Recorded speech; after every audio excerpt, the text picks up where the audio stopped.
In some states, bodybuilding gets no respect. For the lucky lifters in Louisville, Kentucky, it just isn't so.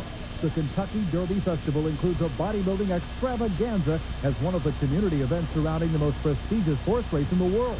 But it was more than just a local event, since this national qualifier attracted competitors from 10 states. Contest diets are usually tough for teens who thrive on junk food. Luckily for middleweight winner Jason Ratcliffe, 4 years of high school wrestling had prepared him well. He got started in the sport by his friend Andy Skinner and recently won the team division at the Key to the Sea contest. Andy Skinner also entered and made short work of the heavyweight class at 5'7", 195. At only 19 years old, Andy is a legend in Indiana, having won several titles and placed second at last year's Musclemania.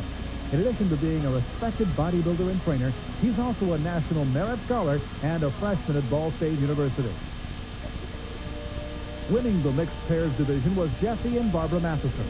When they met at the 1988 Youngstown Championship, he was a novice competitor in his first show, while she'd been training for 6 years. Since teaming up, they've won mixed pairs divisions at the Ohio, the Northeastern, and the Midwest Grand Prix.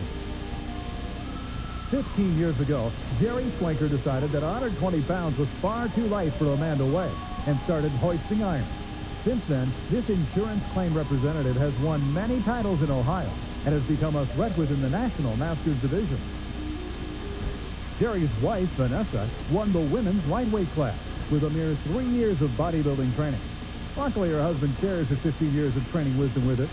The former college basketball player works as an assistant bank treasurer in Columbus, Ohio.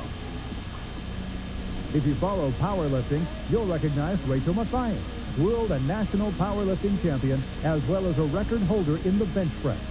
She was introduced to bodybuilding through her husband, Greg, and together they operate an aviation repair service in Indianapolis. It's been almost 6 years since a seriously overweight Andrea Wiesenhunt traded her obsession for food for the wonders of weight training. Her busy schedule working as a customer service rep for the Coca-Cola Company has made this only her second contest in 4 years. Anyone who followed bodybuilding in the mid-'80s will remember Chicago's Francisco Fontanez, who won the bantamweight class at both the 1985 NPC Nationals and the '86 USA. This diminutive diamond setter has his next sight set on a surefire pro qualifier, the World Amateur Championship. Looking at this man, you might not believe that he was the 1991 Korean National Bodybuilding Champion. But thanks to his stint in the U.S. Army, William Parker did just that. He stays within 2 or 3 weeks of condition year-round. For the second year in a row, Angelo Lara placed second in the middleweight, behind the overall winner of the show. A former training partner of IFBB pro Mike Winters, he stays fairly lean all year before ripping up for contest. Winning the middleweight was Jeff Sherman, a professional dancer and student from Florence, Kentucky. As a teen, he raced bicycle motocross professionally before stumbling into bodybuilding at 15 while lifting for high school football. Steve Tucker began competing after 3 years of training and scored 3 overall wins. He works in medical sales, yet still finds the time to be a contest judge and promote his own local show, the Thoroughbred Classic. If more competitors would come up with innovative routines like Doug Gibson, the average contest wouldn't seem so boring. He trained with professional champion Porter Cottrell for 2 years before Porter hit the big time, and he's one of the few bodybuilders who has remained active in many of his other favorite sports. Brandon Martis has found that old-school type of training of heavyweights and basic exercises have given him the best results. He began training 6 years ago to prepare for military boot camp at age 19, and last year won overall titles at the AAU Mr. Kentucky and the NPC Metropolitan. How would you like to look like this at your first contest? Heavyweight runner-up Moses Carter from Gary, Indiana, had the crowd on its feet with his monstrous 22-inch arm.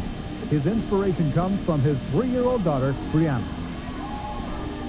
When you hear that a bodybuilder stays within 10 to 15 pounds of contest condition, you expect them to be a bantamweight or maybe a lightweight, but not a heavyweight. Heavyweight winner Shannon Monroe was encouraged to compete by the owner of his gym, Mr. USA, Pete Coutiguero, and soon himself became Mr. Teenage America and Junior Mr. America.